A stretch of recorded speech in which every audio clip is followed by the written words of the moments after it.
high atop the pastoral center of the Diocese of Camden, you're listening to Talking Catholic. Hello, everybody, and welcome to Talking Catholic. This is Marianela Nunez, and with me today, I have the two Mikes. Can you believe that? Hey, Mike Walsh, how are you? I'm fine, thank you. Good to see you again, Marianela. Good, and good to see my friend here, Mike Bress. How are you, Mike? Good. How are you, Marianela? I think I need some help from Mike Walsh right now here to see how we're going to do this because we have two mics, and I don't know how to call you guys. Well, see, I will say that in our staff meeting, in our communication staff meeting, we've fixed that by only referring to Michael Bress as Greg. So we just gave him a completely different name and we call him Greg. However, that seems unkind in such a public way. So I think I am more than happy to be Mike and he can be Michael. So, matter of fact, we're recording this on a Zoom. I'm even gonna rename myself so that everyone remembers to call me Mike. So there we go. All right. So Michael, it's gonna be weird, but all good, people. Well, unless you want to call him Greg, I can rename him to be Greg. That's not a problem. I'll call him Bress, which is close to Greg. But also gets us in danger in other areas, Marianela. But I hear what you're saying. Yeah. That's true. Yeah. However, I wanted Mike on this call. I wanted Michael on this call because the last time you guys recorded without me, because I think I might have either been ill or I had to be off the podcast for some reason. When you introduced Mike and Mike sort of talked about why he was here, I listened to it before we posted it, and it literally sounded like I had been fired. I had to make sure when we came on in the next episode that I assured everyone that no, I had missed an episode, not that Michael was replacing me in my role. So not that he couldn't, though. The thing that was truly shocking was I didn't realize how much Bress sounds like me. And it was a little too on the nose that the diocese would have then hired another Michael to be the director of communications. I mean, that just seems like just to make it easier on themselves. Well, you're right, we're all about efficiency around here. Yeah, so we can cut down the number of letters we need to reuse, or that's what we got to do. Yeah. But so anyway, the two of you are obviously deeply involved in schools, particularly here in South Jersey. And I'm just curious, the first 2 months of the year have sort of rolled in, and I will tell you from my perspective, it's been a pleasant 2 months. It seems like everything seems to be going well, but what about from your perspective? How's everything going in the diocese? I feel like it's going great. This is a year where we're trying to go back to as many activities as we had prior to COVID times. So it feels like much more normal. And I think, the kids and their families are having such a great experience as long as, and the teachers as well, because they don't have to do remote learning anymore and everything is more normal. So I'm happy about that. Yeah, I agree. I think, I got a chance to do 3 back to school visits with you, Mike, and Bishop Sullivan. And that was a wonderful introduction to the year because that was sort of my anniversary to starting here at the diocese. And it was a great chance to see it in action. I had my 2 kids start in Catholic school for their first year. And that was exciting to see them in uniforms and have some nostalgia on my end. And then, we had the Mass of the Holy Spirit at all of our high schools, which again, reiterating Marianela's point, it was just great to be among the students again, having the entire student body be a part of the Mass and part of the experience. So I think for those, for the first 2 months, we've been very happy with the school year and where it's going. So it's been exciting. Well, that's good. I'm glad. And, that's true. Going around the diocese is one of the true joys of my job, and being able to go to our schools and see what's going on. And in my case, my son moved from elementary school to high school this year. And I'm happy to report that he seems to be having a great time. And it was a seamless transition from a Catholic grade school into a very small sort of humble Catholic grade school into basically the largest Catholic high school in South Jersey. And he's still feeling like he's cared for in every class, like the class sizes are so good and the teachers have been so great, kind of welcome the freshmen into the school. And I was surprised he chose that school because so many of his classmates were going there, because we have a number of fine schools in South Jersey. And but he knew a lot of people going, so he decided to go there. So I asked him how much time has he spent with all the people he went to school with that came from his school. And it's basically none, because he's made all new friends. That's awesome. So it's been a good experience for him. So we've been from a parent, I've been very happy, and from the communications director side, I've been very happy. So credit to all of our Catholic schools and our teachers and our staff and our faculty, and everyone makes our Catholic school such a welcoming place. Yeah, that's great. And we're here preparing to now soon report on our NCEA numbers. So that's looking forward to finalizing that project. It's a big project, but it's exciting to see where we are in terms of enrollment and how, our families continue to select us, above all their options. So thank you to all who are with us as, South Jersey Catholic Schools family. That's absolutely true. It's no small thing to send your child to a Catholic school, but we talk about, in all honesty, it's a sacrifice for a lot of people, but it's a sacrifice that comes with a lot of benefits. So, yes. So it's good. Yeah. And for that, we are transitioning into our guest, right, Mike? Absolutely. Yeah. So we have a nationally known person here with us who's a very special guest. We have with us Larry Furey, who brings senior level management experience and over 30 years of development knowledge to Partners in Mission, which is an organization that supports Catholic schools across the United States and even more. They're doing some international business now as well. So welcome to our show, Larry. We're very excited that you're here with us. Thank you, Marianela. Nice to be with everybody on the Talking Catholic podcast. We are thrilled that you're here with us. Delighted to be here, and good to be with Greg and Michael as well, or whatever Michael goes by, but I'll call him. As you noticed, I answered right to Greg, so it's not a problem. We can go with whatever works today. Yes. Thank you for having me. We thought it was going to be a good idea to kind of have you in to talk about how and why you have selected, to do this work in life. You've been supporting Catholic schools for over 30 years. And I've seen you in action, and I know how much passion you put into what you do. And so we're here to talk about why you love Catholic schools so much that you do this work for a living. Well, thank you. As you mentioned, I'm with a firm called Partners in Mission.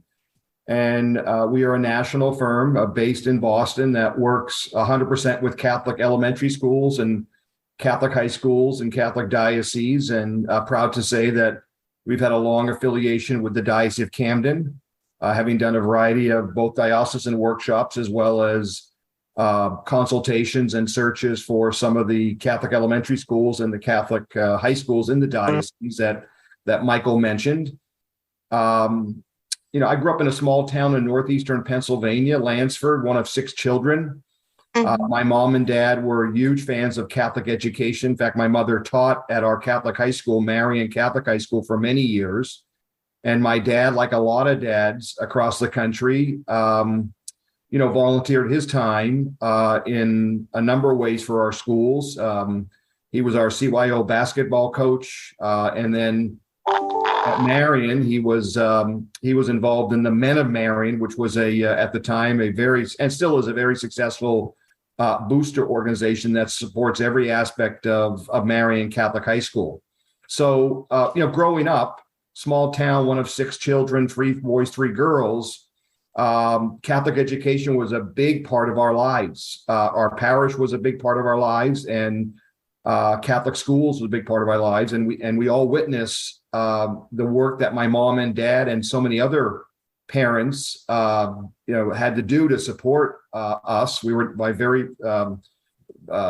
dad was a postal worker. As I said, my mom was a Catholic school teacher. So all of us in that area were very, very modest means. We had to work. My dad lived paycheck by paycheck, but he found a way with my mother to put us all through both Catholic elementary school, Catholic high school, and for 5 of the 6 of us Catholic colleges. I'm a graduate of St. Bonaventure University up in upstate New York. That's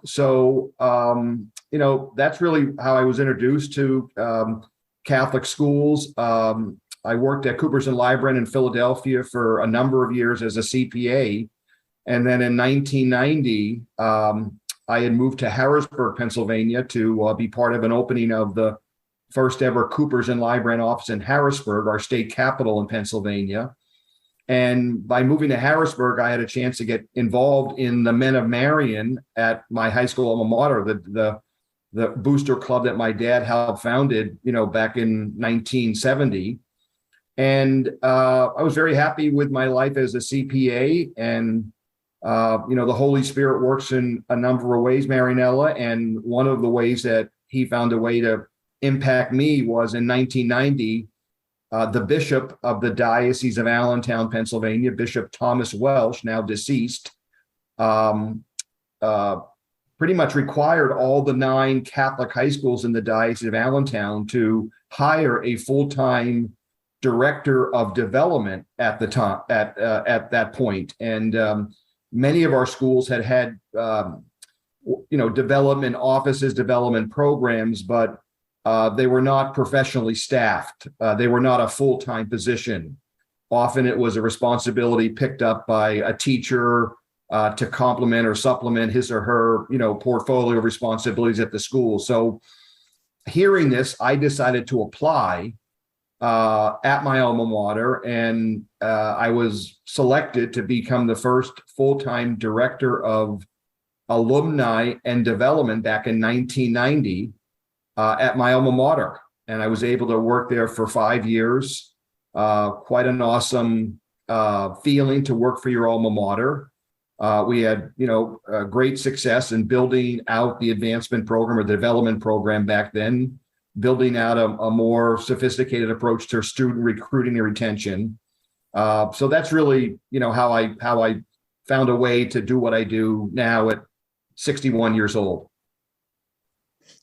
That's amazing, Larry. I think, it's such a powerful story, like the, with your family being Catholic and you kind of like able to experience Catholic education for yourself and now be, somebody who makes sure that mission continues so that everybody can enjoy it. Can you talk to us a little bit about, what the difference that Catholic school made in your life, like as a person? How did that make you who you are today?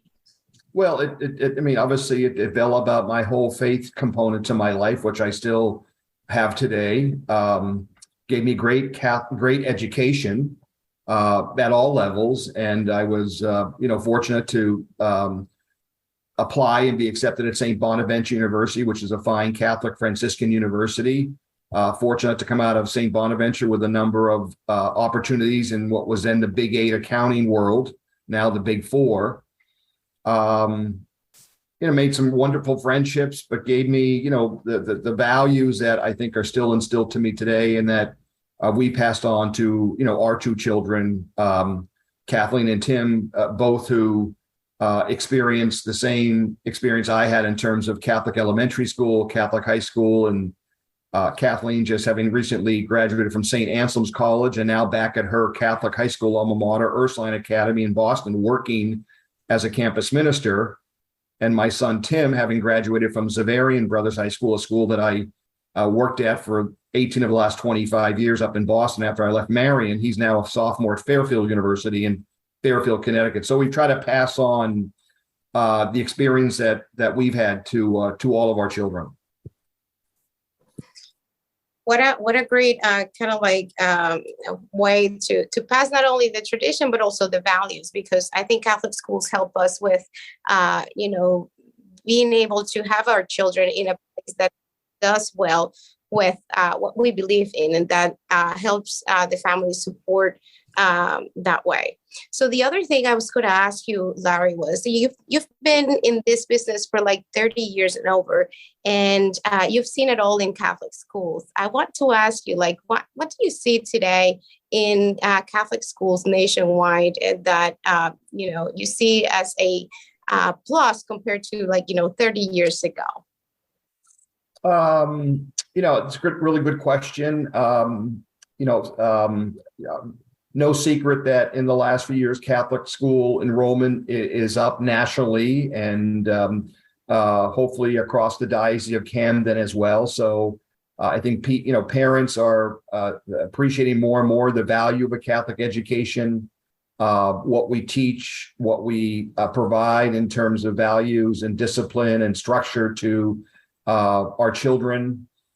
Certainly the evolving role of lay leadership, Marianela, in our schools.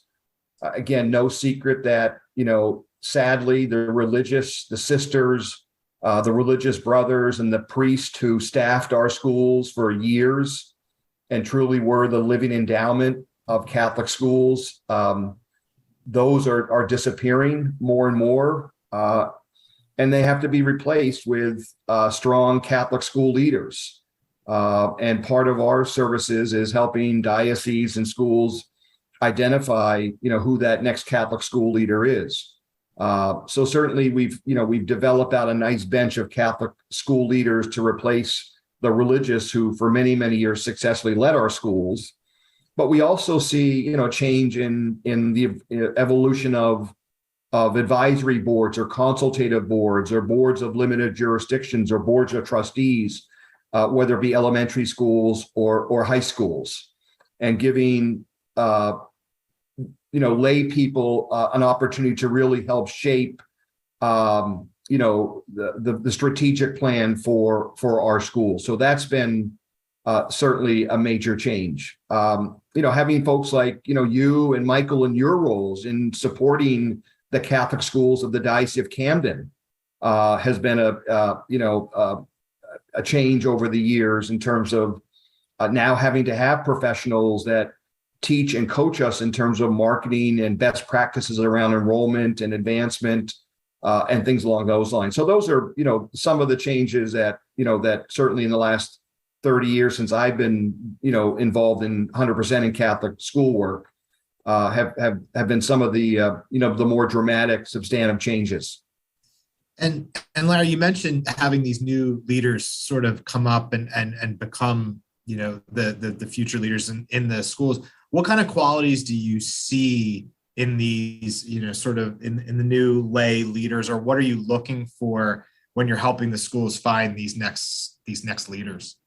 Well, we tell everybody, Michael, that it really is about vision and it really is about leadership. And, school struggle, and why school struggle is because we don't have, visionary leaders in place. Money is not the issue. Students are not the issue. It really is really about finding visionary leaders in our Catholic schools. Men and women of faith, men and women of conviction, men and women of passion that can truly, be that visionary, transformative type leader that our schools so desperately need in so many cases. I was, blessed to minister at Xaverian Brothers High School over the last 18 of the last 25 years. And all during that time, or, 95% of that time, I worked for a Xaverian brother, Brother Daniel Scala, who arrived at Xaverian Brothers High School in 1992 with the directive from the brothers, from his order, is that you have 1 year to keep Xaverian Brothers High School open or we're closing it. And Brother Dan, hearing that, took it to heart. And to this day, we're one of the strongest Catholic all-boys schools in New England. And I'll say, the strongest, evidenced by a transformed campus, evidenced by a close to $100 million endowment, close to, full enrollment. But I was able to work side by side with Brother in that transformation. But I recognize more and more in my working with him the importance of having visionary leaders in these type of roles. Well, I was just going to follow up on that. Like, what would you say to somebody like who would be considering a position in, Catholic schools, like somebody who wants to be a principal and dreams about that, how do you recommend that they prepare for that, Larry? Well, I mean, there's a number of, leadership development programs across the country, Marianela, largely within a number of Catholic colleges, universities. Providence College has a leadership program, certainly well known as the Alliance for Catholic Education Leadership Program at the University of Notre Dame. But Creighton University, Dayton, Xavier, certain, number of schools, Loyola Marymount out in California, recognizing the need to play a role as higher education leaders to form and develop, Catholic school leaders and deepen that pool in light of the diminishing presence of the religious in our schools. So certainly many of the principals and headmasters that we work with today have come out of one of those, programs. I should mention Boston College as well, having a similar type Catholic school leadership program. Finding a mentor or two that could guide you in your career, pursuing, professional development opportunities. We've had as Marianela, having attended our National Summer Institute for Catholic Schools in Boston.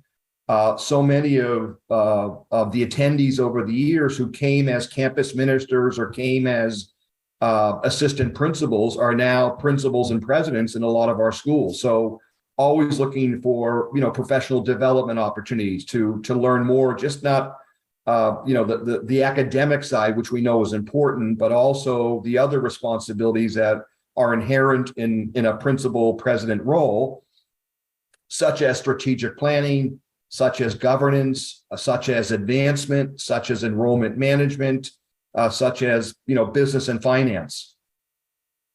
I will use this time to personally thank you, Larry, for having Marianela at that conference, because she came back with so many great ideas and such enthusiasm for our work. And I stole a lot of those ideas from her, or collaborated, quote unquote, collaborated with her on those. And I actually look forward to hopefully coming to one of those myself. I think that's a great way to really help leaders, especially at a time of year when we're thinking about those, those things, those tasks for the upcoming school year. So I think that's great that you yourself kind of put that out there for people. So I think thank you, Michael. We enjoyed having her with us in Boston for the week. Marianela had a chance not just to participate as an attendee, but also to offer a presentation in one of our enrollment management breakout sessions, and she received rave reviews. So thank you. But I also want to assure her that in front of her two colleagues, what happens in Boston stays in Boston, Marianela. So we won't talk about the Black Rose and dancing on the tables on this podcast, but we give you a follow-up. I knew I should have had a camera there. I was going to hire a guy, and then I didn't follow through. But I'm so glad that I had a good time. I want to ask too, on those sort of trends, and we talked about leaders, but that just for the schools in general, what are things that you're seeing now, and as we continue sort of this post-COVID time for Catholic schools? What trends do you see for Catholic schools, for leaders? What do these schools need to continue to thrive? Well, just certainly a commitment to ongoing education. Certainly a commitment to understanding that their roles and responsibilities are more than just the academic side. It's really about involvement. It's really about engagement. It's really about relationships. Michael, more and more of our important work that we need to do is rooted in building enduring relationships. So making sure that these leaders who desire to be in these important roles understand that there's a relationship side to what we do as well. Relational with faculty and staff, relational with our current parents, relational with our alumni and parents of alumni, et cetera. We have a saying at Partners in Mission that it's not a kindergarten to grade 8 relationship. with our students and with their parents, or it's not a grade 9 to 12 relationship with our high school parents and our high school students. It's really a womb to tomb. It's a cradle to grave relationship.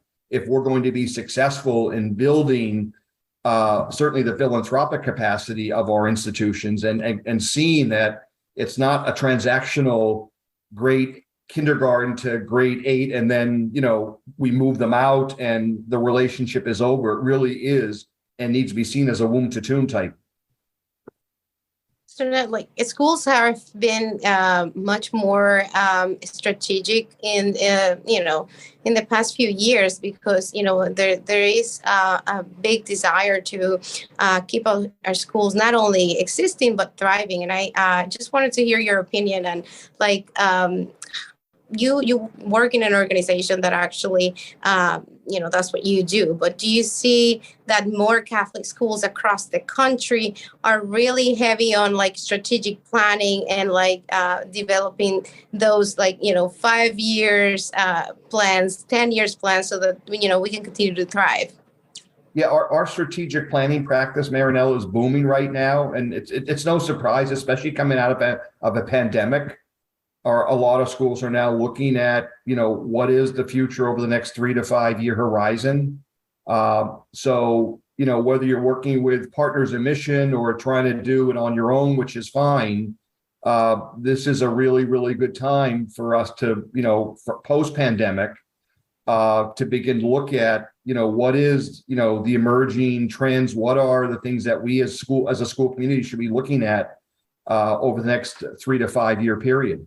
And there's a lot of resources out there for Catholic school leaders who might be listening relative to doing that. But, we always tell schools that, strategic planning is the first step towards some broader major gift effort or some broader capital campaign, because it really starts with engaging, 30, 40, 60, 80, 100 constituents in some aspect of that 6-month or 9-month strategic planning initiative. But those 60 or 90 or 30 people who are involved in helping you as the leader write that next chapter of your storied history, help begin to shape and imagine the possibilities of what our school could look like in the next 3 to 5 years. Those are the same people typically that will be called upon when we're in a capital campaign to help support philanthropically those initiatives, that vision that they help create. I'm curious. You've worked with schools and dioceses all over the country, and in that time, have you found that their issues and concerns, the things that they're facing, are they similar, or are they pretty different depending on who you're working with? I would say, Michael, they're similar. I mean, it's about facilities, it's about Catholic identity, it's about accurate academic programs and enrichments in those areas. It's about finances. It's about governance. Now there may be some uniqueness to schools in the West Coast versus the East Coast, or religious sponsored schools versus diocesan schools versus Catholic elementary schools. But typically in any strategic planning effort initiative, there are, typically 8 or 9 common, what we call domains, but areas of school life that should be part of your strategic planning process. And some of them, as I said, I just highlighted: enrollment management, advancement, governance, etc. The good news in a lot of our schools is the emergence of either tax credits or vouchers or things along those lines that is definitely changing the landscape of Catholic school and the availability of Catholic education in states like even Illinois. Indiana, Arizona, Florida, etc. So that's, to me, exciting news as we look to, making sure that Catholic schools continue to be accessible and viable, is the availability for parents to partner with their particular state in terms of funding opportunities for their son or daughter. As you ambition, like you talked about, more schools being now more proactive when it comes to strategic planning. Like, where do you see our schools, like maybe 20 years from now? What's your vision for Catholic education? Well, and I know you're a magician to know, but I just kind of like even your experience. Where do you see us going? Well, our vision as a firm is to help every Catholic elementary school and Catholic high school find a way to have a full-time director of advancement and or a full-time director of admissions in all of our schools. I mean, that as a firm is part of our vision. And, we're doing everything we can as a team to be able to facilitate that across the country. And I was in the Archdiocese of Baltimore, Maryland last Friday for a workshop with two of my colleagues, Al Catelli and Kevin Doherty. And we did a workshop for all the Catholic elementary schools in the Archdiocese of Baltimore last Friday. And we went through the introductions, we introduced ourselves, told a little bit about who we are and our backgrounds. And then we went around the room of about 50 people. And to all of our surprise, each of the schools there, Catholic elementary schools, Archdiocese of Baltimore, introduced themselves as a full-time director of advancement, full-time director of admissions. And in some cases, some of these Catholic elementary schools had a second or even a third full-time person with them at the workshop. And we told them, this is unheard of. This is not what you're going to find in most archdiocesan and diocesan, offices across the country, programs across the country. So that's ultimately where we need to get most of our dioceses and most of our schools to be at, because we truly believe the path to a Catholic school sustainability and viability runs through a visionary leader and embracing best practices around advancement and enrollment management. Because absent diocesan subsidies, absent state tax credits, absent the parish investment that some parishes are making significantly each year, it ultimately comes down to tuition revenue and philanthropic dollars. And for us to rely on those two revenue streams, philanthropic dollars and tuition, without having a person or two to full-time lead that effort, makes no sense to us. It's an investment on the part of dioceses and parishes, but I'll just simply point to the phenomenal success that they're having in the Archdiocese of Baltimore, as evidenced last week by the presence of 40 or 50 representatives from all their archdiocesan Catholic elementary schools. Amazing. Yeah, that's fantastic to hear, and I hope that continues to trend across the country. You mentioned a couple of times and just recently now about engagement and engaging parents and students.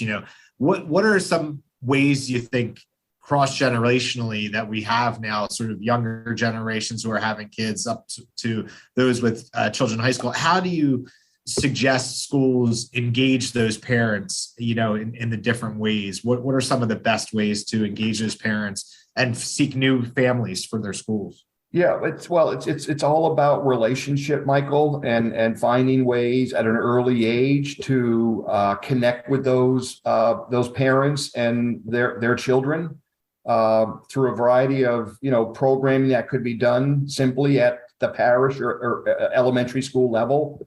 Certainly, a lot of schools have moved towards pre-K and kind of nursery school type programs. Mornings for moms, type programs seem to be working across the country.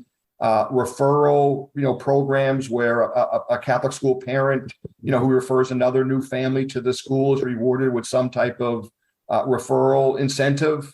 Those are some things that that come to mind. But fundamentally, it truly is about relationships, and people like it when we get to know them and when they come back, we remember their name. That's what's going to differentiate for our schools, versus the competition, who may very well be another Catholic school. Yeah.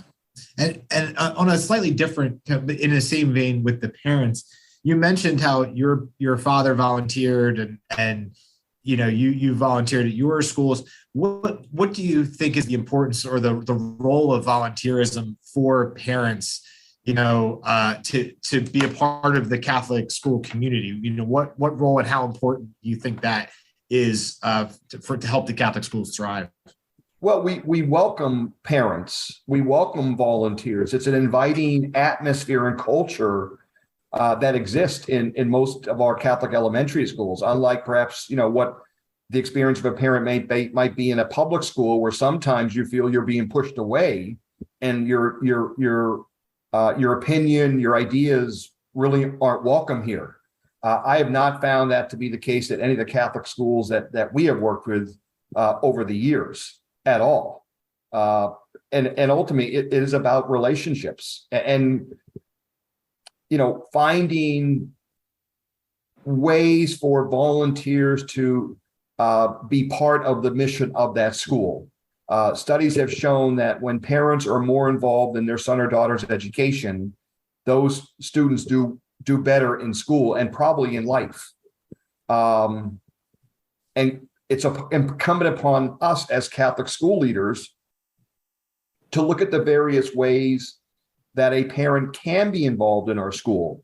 Now, part of the volunteer piece of advancement is volunteer management. So as much as we welcome volunteers into our schools, managing those volunteers needs to be the responsibility of someone or some persons, because what we don't want, and has happened sometimes, is that we enlist volunteers to a particular project or initiative, and for whatever reason, that experience for that volunteer sours them on that particular school, which then means we have to somehow find a way to rebuild that relationship. So despite our recommendation of creating a deep menu of volunteer opportunities, we have to also recognize that volunteers need to be managed. And for Catholic elementary schools, that's probably a shared responsibility among the principal and his or her small group of other full-time staff members. For high school, who may have a bit more resources, there may be someone specific in the advancement office, for instance, that may part of their responsibility would be to oversee the volunteer program at a school. But I'm sure all of us on this podcast can share, different examples of either our own experience as a volunteer and where it really didn't play out as we thought it was, or we were told it was going to be, or stories that we've heard of other volunteers and as I said, not having that best experience. We see we see the board at our schools, elementary and high school, as the highest level of volunteerism in the school, and below the board are a variety of other ways that parents and alumni and grandparents and parents of alumni and parishioners, especially at our elementary schools, can be involved.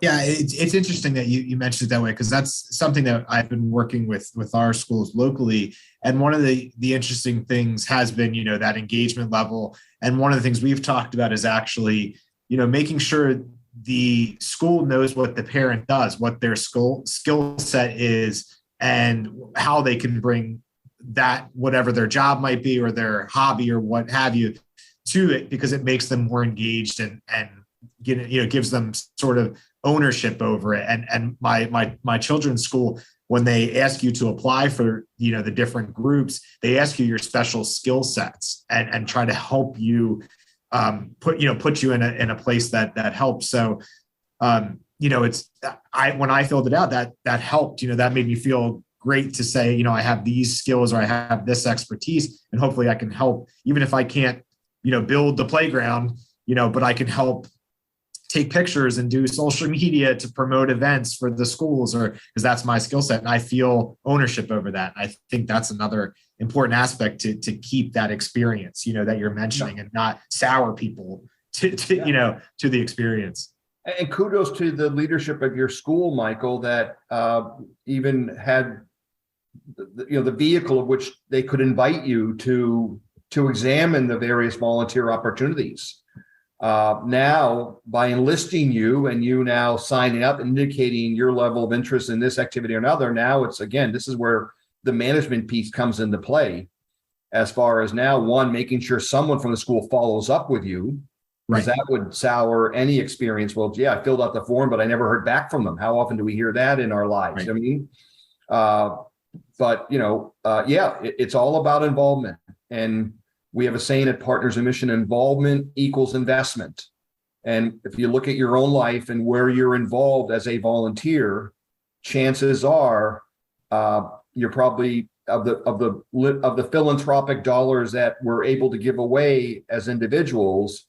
By and large, the majority, the bulk of those philanthropic dollars that we do give away annually as individuals, as donors, if you will, are probably going to those organizations that have involved us in the mission of that entity in a very meaningful way, beyond just, being a card carrying member, a dues paying member of the alumni.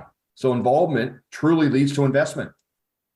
I think that brings us to the question of donorship. I feel that the parents are involved and sacrifice to pay their tuition.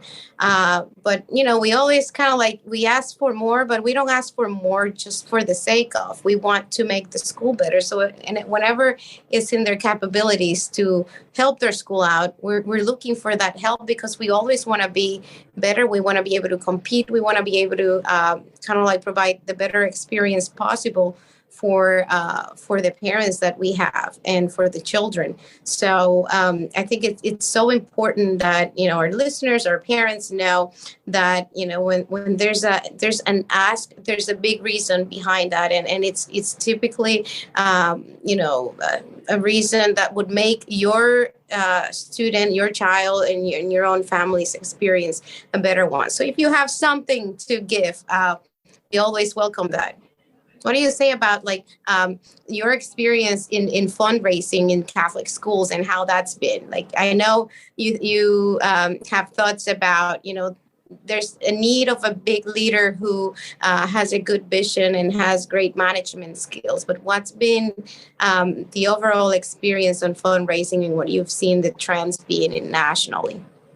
Well, there are unbelievable stories across the country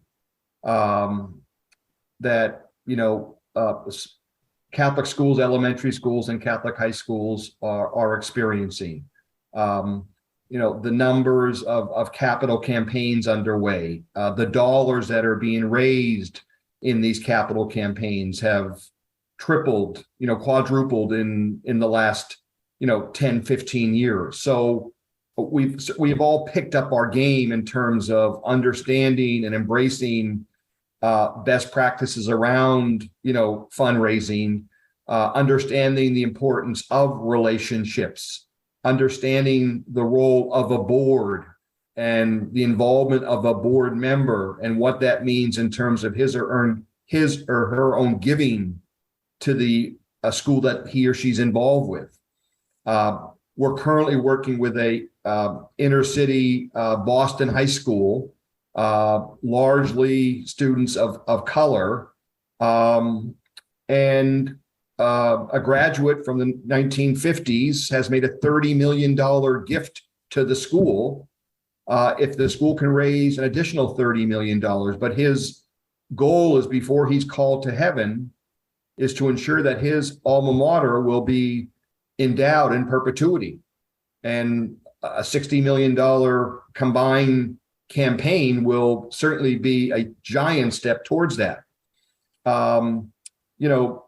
Out in Minnesota, two alums of classmates in Catholic elementary school have each committed $45 million each to that particular school. Transformative. I mean, it's a game changer. And there's stories we hear all over the country like that now our elementary schools and our high schools are beginning to experience because of the investment that they've made over the last 5, 10, 15, 20 years in understanding the power of philanthropy, creating opportunities of involvement for their alumni, their grandparents, their parents of alumni, seeing the relationship in a Catholic elementary school is not a K-8 relationship, but a lifetime relationship, a womb-to-tomb relationship. So that's what's happening, and what we're seeing. The other thing, Marianela and Michael, is, the old rule that 80% of your giving would come from 20% of your donors is now more 90-10 and 95-5, perhaps in some schools, as evidenced by the $30 million gift to Cathedral High School up in Boston. So it's now 90% of your support is coming from 10% of your donors because of the wealth that's been created in this country, because of the power of philanthropy, because of these mega gifts that elementary schools and high schools are now seeing mature as a result of investments that have been made over the last several decades. That's great. That harkens back to something you said earlier, which is that, this is very much a strategic operation. This requires people who, and certainly there are people out here that can learn the trade, but it requires investment in talent to be able to pull this together. Those kinds of, I've certainly worked in philanthropy long enough to know that it's very rare that those things drop into your lap. It has happened. Miracles have happened, and money has just dropped into places left. But it is so rare that happens that no one should rely on it. You never know where it's going to come from.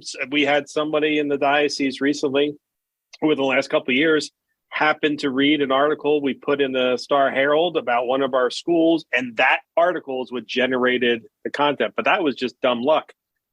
As our own development directors will tell us, they put a lot of time, a lot of effort into getting to know the people in the communities who have an interest in the different entities that certainly in the Diocese of Camden and certainly in South Jersey Catholic schools have to offer.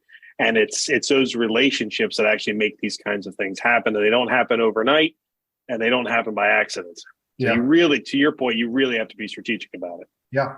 And also recognize that, whether it be, the little elementary school in Camden Diocese or the large high school, your constituency is all over the country and all over the world. We tell schools that, elementary schools that are struggling, you need to look beyond the 10-mile radius of Wildwood, New Jersey, and recognize that you've got parents of alumni, you've got grandparents, you've alumni all over the world, all over the country that are should be in your relationship world. So while you may be poor and you come from a poor area, it should not limit your vision for what your philanthropic capacity potentially could be. And those relationships of beyond just the students and the parents, as you're saying, right. who else wants to be involved in that child or that student or the school's life and because you don't, there could be a grandparent who wants to help out. And rather than help with tuition, can help with an endowment or right. Something of that nature, and that's important to reach out to those people and like you said, expand your network. Right. Yeah, that's great. And the pandemic has changed how we all interact. Look at here we are, the four of us talking on this podcast via Zoom. So the opportunities that we have as a school to engage, for instance, grandparents who may not be able to come back to the grandparent day because they live in Arizona, should not limit us to finding creative ways of engaging them via, this Zoom world now that we live in. I'm on the board at my Catholic high school alma mater up in upstate Pennsylvania, as I mentioned, even though I live in Boston. So, for boards, if you're meeting only 3 or 4 times a year as a board, you might be successful in finding people that live out of your area that have potential capacity or people that they could bring to your school by offering them an opportunity to be involved on a board committee or serve on the board, even though they live 4 hours away, that they could hopefully join that meeting ideally in person, but even if not in person, an option to participate in a meaningful way via Zoom. And I think many more schools are moving in that direction. Like I am part of the board of one of our high schools, and we have members who are not able to come sometimes to the meetings because they're across the country or they're traveling, but they're still part of these meetings because with technology now and I think everybody being more comfortable using this, we're able to reach more people and collaborate with them and have them give us their talents and treasure via creating relationships online. So this is definitely something that our schools are embracing as well. One you said about these philanthropic efforts being really strong these days in Catholic schools and certainly being that the goal for the schools. What is one maybe a couple of things that you have seen in Catholic schools recently that excite you, like that make you feel like, oh my gosh, what a good way to invest was that? Like, they just improve whatever that might be. Just tell me a few things you've seen in across the country. Well, I think, what a variety of innovative programs, around engineering, STEM, robotics, certainly from a programmatic standpoint, commitment to our Catholic identity and our campus ministry programs, facilities for a lot of people. Marianela is a way that they want to support the school. And then, certainly as important, if not more, is endowment and getting people to either now or upon their call to heaven to include, that school or parish in his or her estate plans. We're seeing more and more of that now. That's amazing. I think it's kind of like, it's the developing of relationships that is so important to get people to the action that, we're trying to help Catholic schools through philanthropic efforts. So I think one of those, endowments ideas, it's a great trend and a good thing that our Catholic schools are embarking in that. Mm-hmm. So, Larry, if people want to find out more about Partners in Mission, where can they go to? We have a website, partnersinmission.com, and on it, they can join our email list, find more information about how they, could be involved in some of our professional development workshops, and potentially even partner with us on having us come to their schools and help them in the areas that are passionate to us, and we're expert on in terms of enrollment management, advancement, strategic planning, board development, leadership searches, things like that. And where will next year's conference be? We do right now, Mike. We do it in Boston. It's usually the last full week of June. So it's again scheduled this year for the Quincy Marriott, which is just 10 miles outside of Boston, Sunday, June 25th to Thursday, June 29th. It's a transformational experience for people, as Marianela will tell you. 400 charismatic, like-minded leaders like she is that are coming from all over the country, all Catholic school leaders, elementary schools, high school, diocesan, that come together and want to learn and best practices and further their faith and, develop, meaningful relationships with colleagues that are in the same battle they are to find ways of keeping our schools thriving and surviving in these challenging times. So we'd love to have anyone, visit our website. Well, I'm fairly certain that Mr. Bress has already penciled in his time out of the office for that time next year already, right, Mike? I have. Yep. It's already on my calendar. Just got to get it, approved by the House and the office, and then we're good to go. But excited to be a part of that because I think it's a wonderful program, and I definitely am looking forward to it. Yeah. Well, that's great. Well, Larry, thank you so very much for joining us today. We really appreciate that. And Marianela and Mike, thank you very much for being a part of this and putting this all together. And to our listeners, thank you very much for checking us in. We'll be back next week. See you, everybody. Thank you, everybody. Bye-bye.